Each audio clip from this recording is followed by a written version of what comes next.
Is it possible that a miracle cure is hiding inside of a deer's stomach? And then we travel to the Bitterroot Mountains of Montana, where two hikers are out exploring nature. But only one hiker would come back home. Today on Dead Rabbit Radio.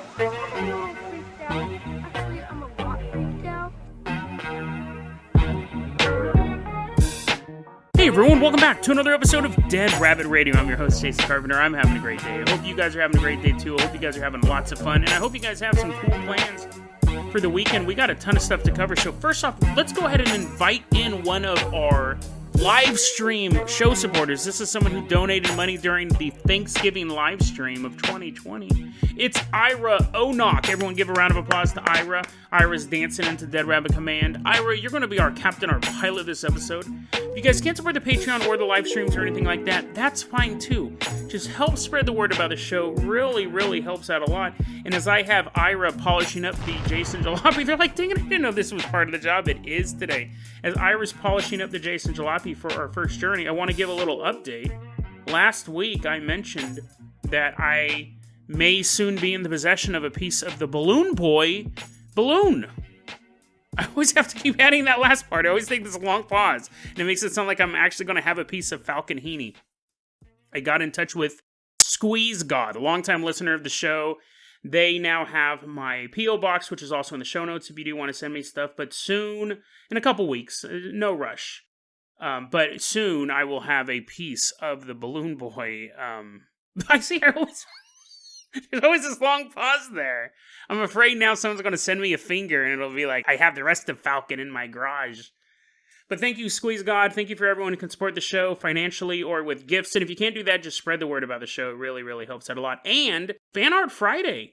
We have this piece of art from Church-Going Mule.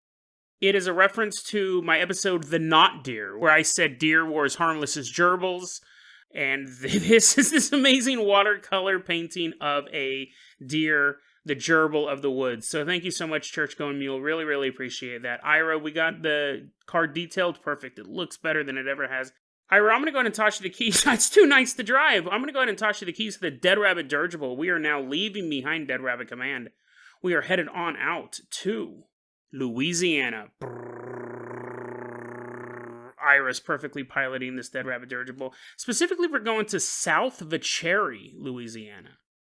It's the early 1800s. That's like bayou music playing. Little dude with a banjo. And we're coming down in the Dead Rabbit dirigible and we see like this swamp. Imagine Louisiana, mostly swamp. And there's like this family there. They're the Gravois family, very early settlers to the South Vacherie area of Louisiana. And there's a woman in the family, and she's walking along. She's carrying, I don't know, like berries and twigs and stuff like that. And then you're like, Jason, this is like the late 1800s and not cave people. Anyways, I don't know, maybe she's like carrying like a book and a ball of yarn. It doesn't matter what she's carrying. That's not the point of the story. What's the point of the story is what's following her. There's this little snake on the ground, and it goes, "Ashia!" and it bites her, and she's like, "Oh no!" and she drops whatever she was holding, I'm assuming, and she's like, "Oh no, I got bit by this snake." Nowadays, that's a pretty rough afternoon. Like, if you live in like most parts of the world, if you live in the middle of nowhere, you're probably doomed. But if like I got bit by a snake right now, I'd wonder how one got into my house, but then I would just go to the doctor. And I'd be like, hey, I got bit by a snake, and I'd show him, and then I'd like take pictures of it and post it on TikTok and stuff like that. And I'd probably just get some antibiotics or some anti-venom. You're like, Jason, you're really underestimating what a snake bite does. Okay, maybe I'd like seize up a bit, but I'd still like, be able to dial 911 with my nose and stuff like that. You live nowadays is what I'm saying. In most parts of the world, you got bit by a snake. As everyone's still shaking their heads. And they're like, Jason, please, do not test your theory. Don't go anywhere near a snake if you think you're just going to have a quote-unquote bad day. Anyways, back then, it's definitely a death sentence. You get bit by a snake. Like, diarrhea was a death sentence back then. You were toast if you just, like, couldn't hold in your poop. So she's like, oh man, she's like writing her will. She's like, to my kids, I give my book and my ball of yarn, signed Lucy. But before she can die, this indigenous dude shows up, and he's like in the bushes, and he's like, uh-oh, you just got bit by a snake, but don't worry, that's not the death sentence you may think it is. And he pulled out this stone, and he put it on her wound, and it stuck to it. And he's like, just wait, don't touch it, just wait a bit. And then the stone eventually falls off, and he put it in his pouch. He walked away. And she's like, I hope that was a cure. I wouldn't like steal my soul through the snake wound. And it was a cure. She actually lived. And then about a year later, this same indigenous dude is walking through the bushes, and he's like, oh, I'm super sick. I have a really bad case of diarrhea. It's a death sentence. And they said, well, maybe we can like help you not have diarrhea anymore. We have this cork. We're going to stick in your butthole. You'll be just fine. So they didn't actually say he had diarrhea. I don't know what he had, but the point is they nursed him back to health. And he said, thank you for bringing me back to life. They're like, well, you saved the life of one of our family. He goes, well, yeah, I'm glad you mentioned that. In return for saving my life, I'm going to give you this stone. This little stone, if you put it on a wound, it will heal it. But only your family can use it. If anyone else, you loan it to someone, the stone will not work. And that is the origin story of the Mad Stone of Vacherie. Now, I found out about this from an internet user named Bayou Blue. So thank you, Bayou, for bringing this to my attention. I never heard of this story before. And what's interesting is that's a legend. We have that story, and I'm sure parts of it are true. Actually, I'm sure a lot of it's true, honestly. In 1999, there was an article in a newspaper written by Leonard Gray. The newspaper is called the Observateur. It was like a Louisiana newspaper, and he documented this. And he said, yeah, the Mad Stone was talked about a lot in the area. There was actually old newspaper articles back in the 1800s about the stone. And the stone is still in the possession of the family, although now it's just like a couple little pieces. But is it real? Like, we know the stone's real. We know the family's real. The story probably happened in some sort of fashion. But all of that stuff is just, The question is, can it actually cure people? Well, this is the weird thing. It works. Apparently. Don't go out getting by snake. I know you were starting to run off into the thick weeds on a summer day, but let me finish this story. So the Mad Stone is a real thing, and the Mad Stone of Vacherie is a real thing, but you don't have to be a member of the Gravois family to have one, and have one that actually works. There are a lot of these out there, and there's a website called AppalachianHistory.net, and they really go into detail about what the mechanics are of a Mad Stone. It's the calculus from a deer.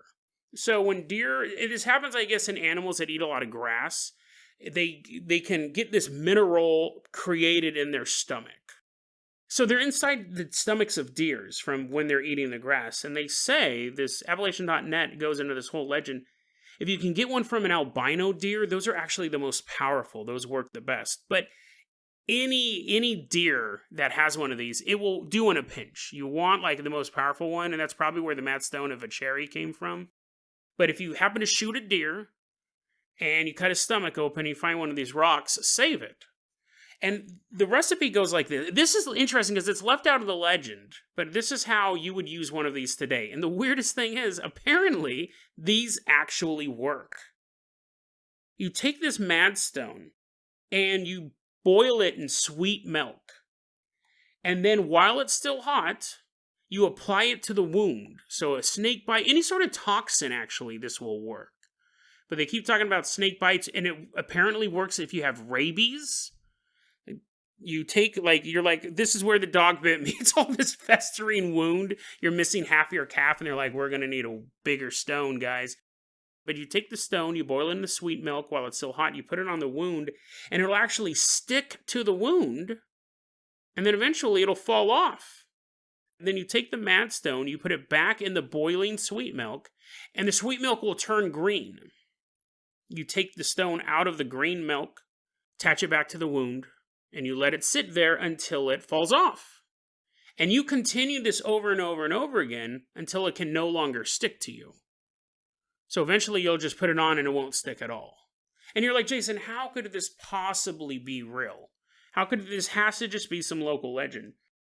You can also do this with any porous stone. You can get a rock from the river. And basically, any rock that's worn smooth and is porous, you can do this same trick. And basically, when it gets hot, it's sucking out the toxin into the rock, and then you boil it again, and it gets the toxin out, and then you put it back on, and it sucks back out. I know what you're thinking. I know what you're thinking, Jason. This is not real. I don't know why you keep saying that this is real. Well, let me tell you this. Okay, here's the thing. Here's the thing, okay? I researched this story. I did. But apparently, I keep using the word apparently. Apparently it's real. Because a doctor, not a medical doctor, but a man with a doctor in front of his name, said in 1917 that it works. So it might. That's why I keep saying apparently. It would be interesting to see if you could replicate it today, but the problem is that you'd have to go, you're in a laboratory and they're like, okay, these people have a placebo. They're going to get bit by a snake that has no venom, and you're going to be bit by a snake that has venom. You're like, wait, I thought I wasn't supposed to know. And they were going to put these stones on you. But yeah, so you would have to test it. But apparently, that is the magic word this episode. Apparently, it does work. I don't know if it would work for rabies. There was a story in the newspaper about this guy who had already gotten lockjaw, and they put the mad stones on him, and the rabies went away. Generally speaking, once you start to exhibit signs of rabies, you're dead. Because you can have rabies and it can fester for a long time. But according to a newspaper printed in the year 1898, it's possible. So I would like to test this mad stone theory. I wonder if they still use them today. I'm sure they do. Nowadays, though, you would just go to the doctor. Nowadays, you get bit by a rattler, you're like, better call up my girlfriend and cancel lunch, but dinner's still on because Jason just said this is going to be a bad afternoon. Everything will be fine. But it might be. Maybe on the way to the doctor's office, you're sitting in your car, you just take a little stone out of your pocket. You're like, good thing I boiled. Good thing I was already boiling the sweet milk. I don't know why I was going to drink it, but and then you drop your mat stone into the boiling sweet milk and just hum a jaunty tune as you head to the emergency room, and the toxin is slowly shutting down your respiratory system. Interesting story. Ira, let's go ahead and toss you the keys to the Carpenter copter. We are leaving behind Louisiana. We are headed on out to Bitterroot Mountains in Montana. I want to do a real quick Dead Rabbit Recommends, but it's not something I would ever recommend. It might be the most bizarre movie I've ever seen, and I've seen the movies Begotten, The Holy Mountain, and When Blackbirds Fly, so I have a pretty high level of bizarre movies, and this one might take the cake, but in a way you would never expect. I've had this in my notes for like 6 months. I just have to talk about it. It's a lost media, kind of. It's a movie called, let me make sure I get the title right, because I don't ever really want to think about this movie again. I figure once I tell you guys about it, the curse will be lifted. I watched the whole thing. It's available on Amazon. It's called Pity, I Don't Have Perfect Pitch 2. And it's a parody of the Pitch Perfect movies, which I absolutely can't stand.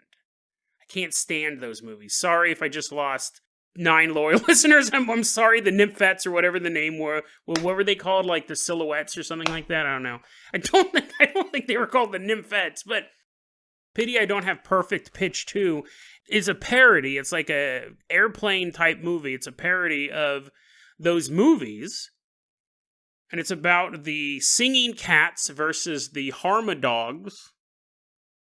And it's one of the most puzzling movies I've ever seen in my life. And here's why. It's not that the jokes didn't work, and they didn't. It's not that the plot was awful, and it was. It's a musical. You have to see it to believe it. I'm going to tell you what it is. I'm going to waste 2 more minutes, and then I'm never going to speak of it again. It is a musical with no music. And it catches you completely off guard. Because I put it in. Because I like watching bad movies. And I hate Pitch Perfect, so it could be worse than a Pitch Perfect parody. And they get to the first song, and there's no sound. Well, I should be more specific. There's no singing. You hear a doot, doot, doot, doot, And they're moving their lips and they're doing this whole dance routine, and text appears on the screen, and it goes, "There is no music. There's no music in this movie."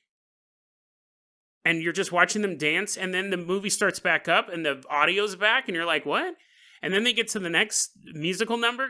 There's several of these musical numbers. It's a musical. This has to happen like 15 times. It gets to the next song, and they go, "Hit it, girls!" And the sound drops, and you hear do do do do do do do do do do, and more text appears on the screen, and it goes, "Here's what happened. We originally filmed all of these really, really funny songs for this movie." And then do do do do do do do do do do, and then it goes to the next song. It's the most compelling movie ever, because they tell you piece by piece. You don't even pay attention to the plot. You can't wait until the next musical number, quote unquote musical number, for the sound to cut out. You know what they say. "We always sit." And it explains the story. What happened was they had recorded all these parody songs for this musical, and when they went to release it, the lawyers for the film company said, "Did you get the rights for these parodies?" And they said no. And the lawyers go, "You can't use these songs." And they go, "Well, it's a musical. Like, don't we have like fair use because it's parody?" And the lawyers are like, "Absolutely not. You have to go get all of this licensing stuff done. It's going to cost like millions of dollars." So then they go, "Well, can we rewrite original songs and put them in there and try to make the words match what they're lip syncing?" And then they said, "You know what? That's just way too much trouble. We'll release a musical with no songs." It's so bizarre. It is one of the most bizarre movies I've ever seen. It's a treat. Like, I watched the whole thing, and I can guarantee you, had it been a normal Pitch Perfect parody movie and the songs were probably mediocre at best funny, I probably would have shut it off 30 minutes in. The fact I was sitting on the edge of my seat because they lay it out, so they just give you a little bit of information each musical number why there's no music. It was fascinating. So if you want to add a movie to your collection, if you want a one-of-a-kind movie-going experience, watch Pity I Don't Have Perfect Pitch 2. I have to own a physical copy of this, because what's going to happen, it's on Amazon right now. It won't be on Amazon forever, because the trailer is geared towards young girls who love the Pitch Perfect series, who love the music and the singing, and they're going to be like, they're going to get their slumber party all together. They're like, "Oh, this will be so funny." And then they're just, what? I need to own a copy of this. My P.O. box is in the show notes. If someone wants to buy me a copy of Pity I Don't Have Perfect Pitch 2 and send it to me. So weird. One of the weirdest movie-going experiences I've ever had. I'm not joking. It ranks up there with the time that I got super stoned and watched Tommy for the first time. I had no idea what it was about. I'm like, what? This whole movie's about a blind dude getting raped while playing pinball? And I'm super stoned? What is going on? Pity, it ranks up there with that type of movie-going experience. Dead Rabbit reluctantly recommends, just because it's so bizarre, Pity I Don't Have Perfect Pitch 2. Now available on Amazon. But it'll be gone soon. Ira Onock is flying the Carpenter copter. We're listening to the soundtrack of that movie. It's just like do do do do do do do do do do. I will bring this Carpenter copter nice and low here. We're flying over the Bitterroot Mountains in Corvallis, Montana. It's July 18th, 2007. It's 12 p.m. I just found out about this story, I don't know, maybe a day ago, and I was like, this is a story I'm going to end the week on. Barbara Bolick, 55-year-old woman, is happily married to her husband, Carl Bolick. And they're hanging out in the Corvallis, Montana area, just enjoying life. Carl's cousin and her friend, Jim Rammaker, have come to visit. Spend some time together, enjoy the outdoors, just relaxing. July 18th was a day of a scheduled hike. And that was supposed to be Barbara leading the way. She'd done this hike dozens of times up through the Bitterroot Mountains. And she was going to take Jim and Carl's cousin. But Carl's cousin, she had a hangover. It was kind of a rough night. kicking back some drinks. So Barbara goes, you know what, Jim? Let's just do the hike ourselves. And Jim's totally fine with it. They loaded up their packs. And Barbara was so experienced in this area, she knew that she had to watch out for bears. So she packed her .357 Magnum, which she always brought with her, and they headed off down the trail. As they're headed off to the entrance of the trailhead, there's a construction crew there, and they're doing their jobs, banging stuff into the ground and like hoisting up girders, nailing each other's pants to the ground. It's hilarious. But they walk past the construction crew, not really thinking anything of it. And they are making their way down this trail. Where they're headed is the Bear Creek Overlook area, which is going to provide a scenic view. And they're going to hit that at the end, and then they're going to come back home. And as they're making their way across the trail, they run into two other hikers, two dudes, and they have this black dog with a little bit of white fur on him, and they just kind of pass each other. Barbara talks to him briefly, and Jim kind of looks back, sees Barbara talking to him. They continue down the trail. Barbara and Jim continue walking down the trail, talking and enjoying the solitude of nature. And Jim gets to Bear Creek Overlook. And he looks out and he sees this gorgeous view of the valley. And he looks back and he sees Barbara coming up behind him. She's maybe 20, 30 feet away. And then he looks back out to the field.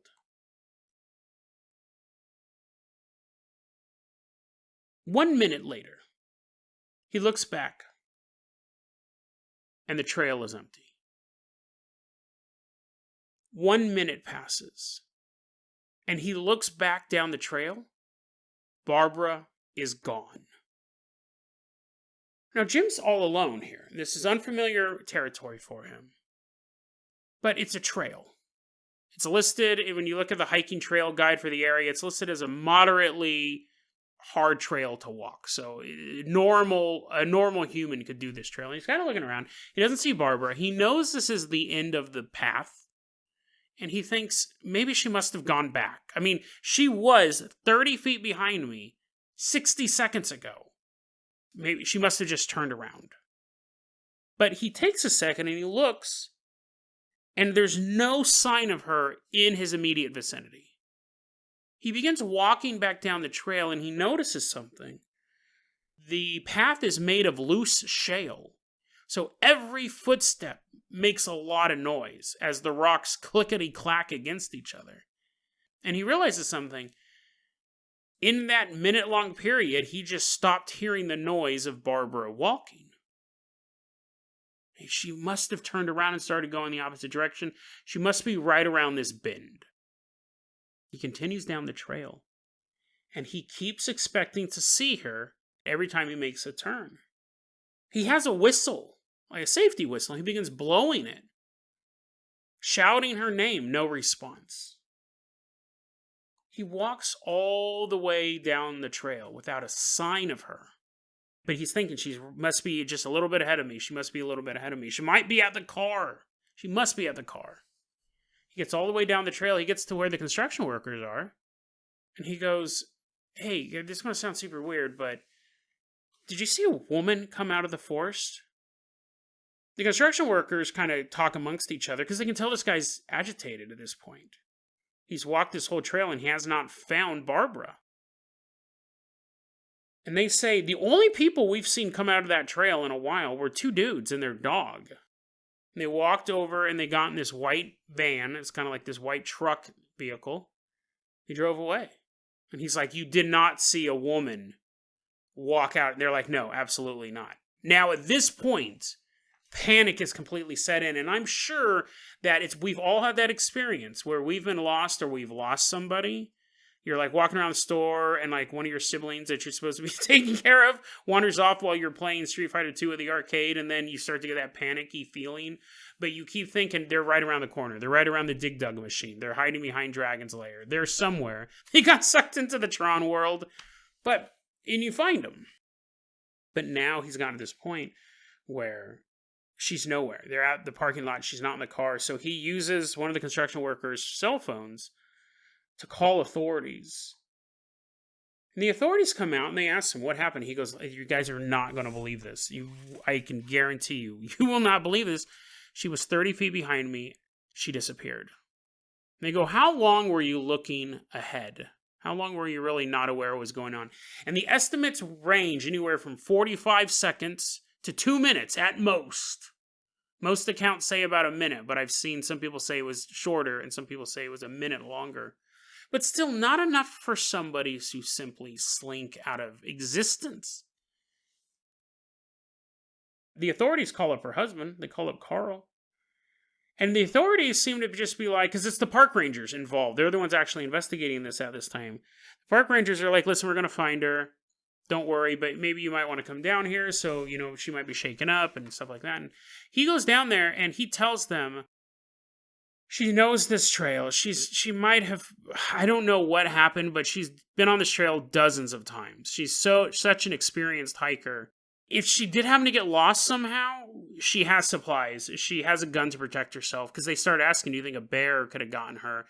And Jim's like, well, I don't know how quiet bears are around here, but it didn't make any noise if it did. I didn't hear anything. And the other theory they had was that maybe she fell off. Maybe she was too close to the edge of a cliff, because they're walking around the Bitterroot Mountains. They're headed to this overlook that overlooks the valley. And Carl says, I'm going to tell you something. My wife hates heights. She has never, ever gone near the edge of a cliff. Like, I used to go hiking with her. I had a heart attack. That's why I don't go hiking with her anymore. But she wouldn't get close enough to fall off of a cliff. To this day, she has never been found. Not a scrap of clothing, not a drop of blood, nothing. When the park rangers investigated the area, they said there was no sign of disturbance or struggle at all. And the obvious answer is Jim did something to take her life. But the authorities, because eventually the police do get involved in things like that, and he's like, listen, I 100% know that I look like the biggest suspect in the world. It was just me and her in the middle of nowhere, and she disappeared. I will do a polygraph right now. I will cooperate, whatever. I did not do it. And the consensus is that would be the worst alibi ever. To murder someone, and then your alibi is, well, I guess she just vanished. I guess she just disappeared behind me. I think another interesting part of the mystery is the two men. Because some people are thinking, did the two men snatch her? Did the two men have anything to do with her disappearance? The police want to talk to these guys. They said, we don't think they're suspects, we just want to talk to them. Because really, they would be the only two other people who could say what Jim and Barbara's mood was. Because even though they've ruled out Jim as a suspect, it doesn't mean that he's not. And if they can get a hold of these two guys and they're like, yeah, Jim was acting really weird around Barbara. And when she stopped to talk to us, she goes, hey, what are you guys up to? And she's like, hey, this guy's acting kind of weird. We don't know if any of that was said because we can't find the other two people. There was a $10,000 reward, not for their arrest. Most of the time when you see an award, it's for their arrest and conviction, which takes years and years and years. And if they get arrested and they don't get convicted, you don't get an award. Whenever they're like $50,000 for the arrest and conviction of so-and-so, they were willing to pay $10,000 just to know these people's names. They said they are not suspects. We just want to talk to them. These two people, their dog and their car, have never been identified, ever. And the construction workers and Jim gave detailed descriptions. They have a detailed description of both people, a drawing of one of them. They have a photo of a dog that looks like the dog, and it says their dog had a little bit of white fur on it, and a photo of the type of car they had. The $10,000 has never been claimed. These two people have also disappeared off the face of the earth. Because if someone was offering $10,000 for my identity, I would be like, it's me, Jason Carpenter, give me my money. These people just disappeared off the face of the earth. You go, Jason, maybe they were murderers. They're not going to go and talk to the police, maybe. But again, no sign of a struggle. Where did Barbara Bolick go? It's been 14 years since she disappeared. Where did she go? Now, I know a lot of people are probably listening to this and thinking, missing 411. That's a conspiracy theory that there is some sort of unknown force in the national parks of America that's kidnapping people and either depositing their bodies in remote parts of the forest or the bodies never being seen again. I think the phenomenon behind missing 411, I don't know if it's a national thing. We do know people go missing in forests. I have my own questions about missing 411 as a cohesive conspiracy theory. As people, because some people would just go missing 411. When someone goes missing in the wood, they'll go missing 411. But what they don't understand is missing 411 never answers the what. There's been theories. Some of it is the government's training.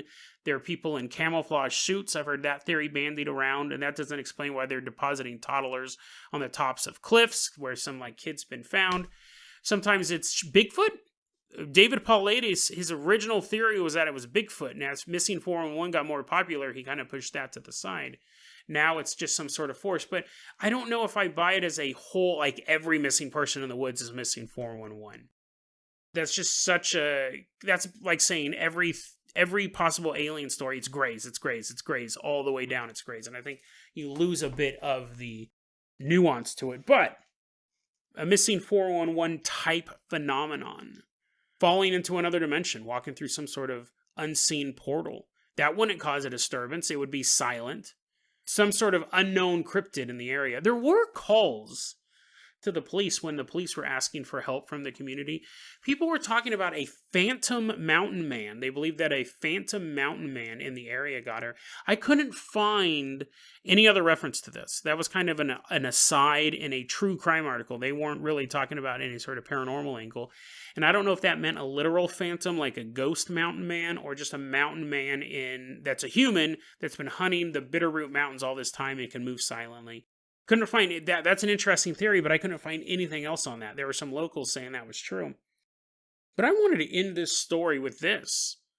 A lot of times when we end these episodes, a lot of times when we just think about these stories in general, outside of the podcast, we think, man, what happened to that woman? Like, is she dead? Is her bones somewhere in the woods just completely undiscovered? Was she taken to some mountain man's hobo shack and was kept alive for as long as he pleased and then eventually gutted? Did she pass into another dimension? Has she spent the last 14 years in some sort of world, some other place in time that would be unrecognizable to us? And we can imagine that, and we can fear that, and we can pull out all sorts of scenarios, right, about what could have happened, paranormal or otherwise. But you know what really stuck out to me about this story is imagine not if you were Barbara, imagine if you were Jim. Would you ever feel safe again? Would you ever be able to find any sort of comfort in your life knowing that someone disappeared off the face of the earth within 1 minute? She'd been accidentally shot by a hunter or tumbled off a cliff or fell into a sinkhole. That would also be terrible, but you could rationalize that in some sort of way. You may wonder, why not me? You may have survivor guilt. But that's all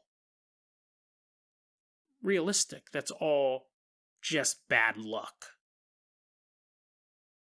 But to know that you were 30 feet away from another human who ceased to exist, and 14 years later, it is unknown where that person is or what happened to them. How could you possibly sleep at night? Every time someone you loved was out of your field of vision, you would have to think they're not coming back. Now, see, we don't have that. We don't have that mindset. I think the worst we can have is if we live in bad areas, we could think, my dad's going to work today, I hope he makes it back home. And that's bad enough. That's a terrible enough feeling to go through. But imagine if your dad's like, hey, I'm going to go into the kitchen and get some milk, and you're like, Lord, please protect him, because once he leaves your field of vision, he may cease to exist. He may never be seen again. Barbara Bolick disappeared. But Jim's story is never ending. I don't see how he can get a moment of comfort for the rest of his life, knowing at any moment reality can snap and someone 30 feet behind him could disappear. And Jim also has to realize that at any moment, he may be the one who vanishes. If it happened once, it can happen again. And whether he's deep on a trail in the Bitterroot Mountains, or just laying in bed, another sleepless night, trying to forget what happened, at any moment he could also vanish. He'll become a mystery. But at least then he'll know what happened to Barbara.